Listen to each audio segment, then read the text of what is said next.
Hello, my friends, and welcome back. Thank you very much for being with me again today. In order to see in a relationship who is the boss, usually is very easy. You see what one of the sides can do and what the other one can do. And if they both sides can do everything what the other one can do, so if this one can do what the other ones can do, that's an equal, footing. It's no, subordinate or boss relationship. But when you see that one side can do whatever it wants, but the other one has to ask for the other one, hey, can I do this? Or, they are the ones that these guys can tell them don't do that, but these guys can't tell these guys don't do that. That tells you obviously that Al Capone is in charge of Europe. Yes, that's the basic thesis here. So we have here a situation where this is very clearly exemplified. The Europeans impose sanctions on their own. That means they will not get Russian oil, gas, and whatever. So they conducted a self-sanctioning process. The Americans didn't. And if they did, they violate it right now. Why? We can do it, you can't. Let me show you how big of a garbage this is for the Europeans. Now, pretend that you're a European. Let's say you're a French guy or a German, which were the deepest. All right, let's see. We got this article from Sputnik. It is from 11 hours ago, today on the 11th of January 2024.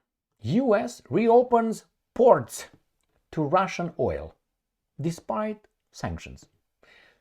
Can you imagine France doing that? Or Germany doing that? Or Romania doing that? Just in case Romania would get oil from the Russians. That's an impossibility. So I'm opening my ports for the Russians, but I said that don't buy oil from the Russians because they might blackmail you.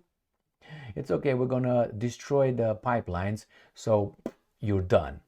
You depend on our LNG, natural gas. And oil, I don't know where you're gonna get it from. Definitely not from us, because we are tapping our strategic petroleum reserves in Texas and Louisiana, I think it is, or Alabama, one of the two. For me, Louisiana and Alabama are the same. Sorry, I can't really. I know where they are located, but still.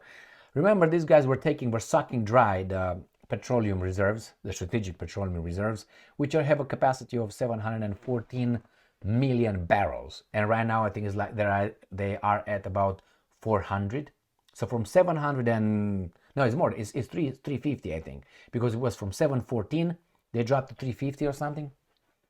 Strategic reserves. Why? Are we in a crisis? Are we fighting a war? No, yet. So cazaleș, right? Ce vorbești? What are you talking about? The United States has imported Russian oil for the first time since April 2022.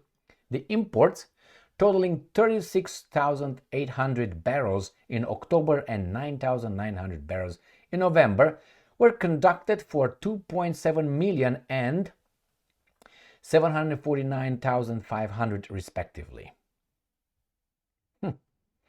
The US imposed a ban on the import of oil, gas, and other energy resources from Russia in March 2022 as part of sanctions related to Russia's special military operation in Ukraine. However, specific licenses from the U.S. Department of the Treasury's Office of Foreign Assets Control, OFAC, have now made such imports possible. So, as always, they make a law, but you can bypass the law. There's different ways to go around it.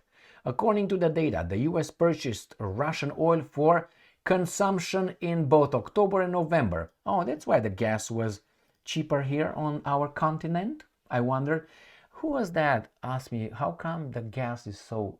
Oh, someone asked me, how come gas is the oil, gas though, for the cars, it's cheaper.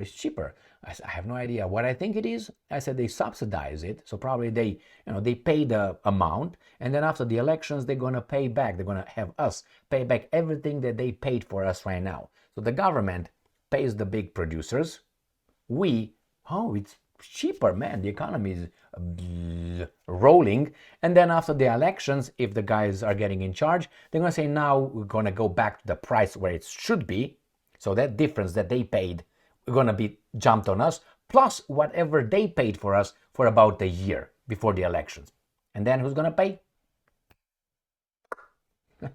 Unless you have a battery owned, and then you need this different kind of electricity.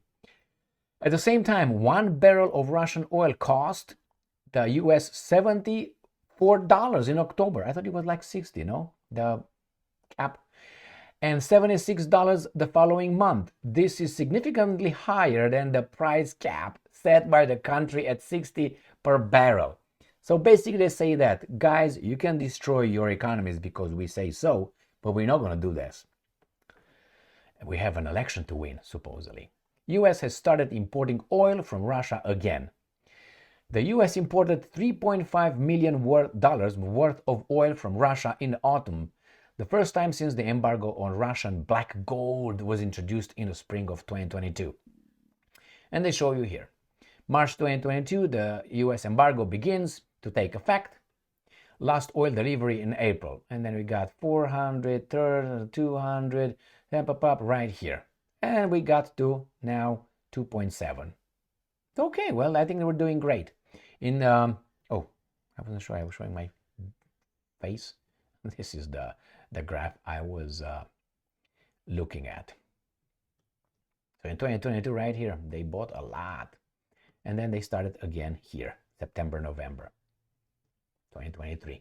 In 2022, the US, along with other G7 countries, the EU, Switzerland, and Australia, implemented price ceiling. And they like capitalism, don't they? Because you can't compete with them. They like capitalism as they like democracy. When they lose, they violate the rules. They change them for a specific time until they get the upper hand, and then they forget about it. If someone else tries to use the same rule, oh, no, that's just for the strong. The weak have to remain weak. That's the world, man. Nothing different. That's the world. When these guys are telling you about equity and equality and blah, blah, blah, not equality of opportunity, equality of outcome, which is garbage, obviously. But nevertheless, when I tell you that is for us here, we're the maggots on a almost bone, a little bit of meat on the bones. We're the maggots fighting for that piece of meat of that carcass. But they're over there, up there. They get the big bucks. We just make sure that we survive.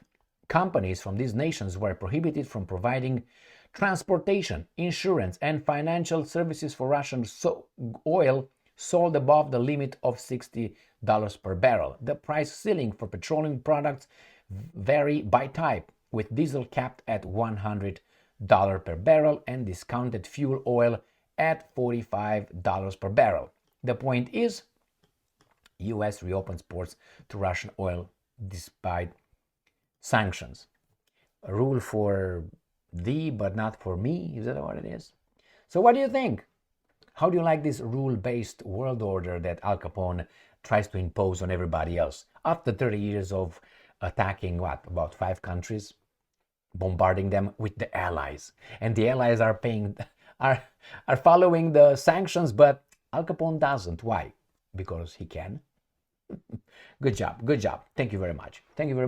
I pay less for gas than everybody else from Europe or Canada and Australia. I don't know Australia, but I know certainly Canada and Europe, definitely. Why? Because we can. Because we're stronger. And if you talk, smack. How do you like this, huh?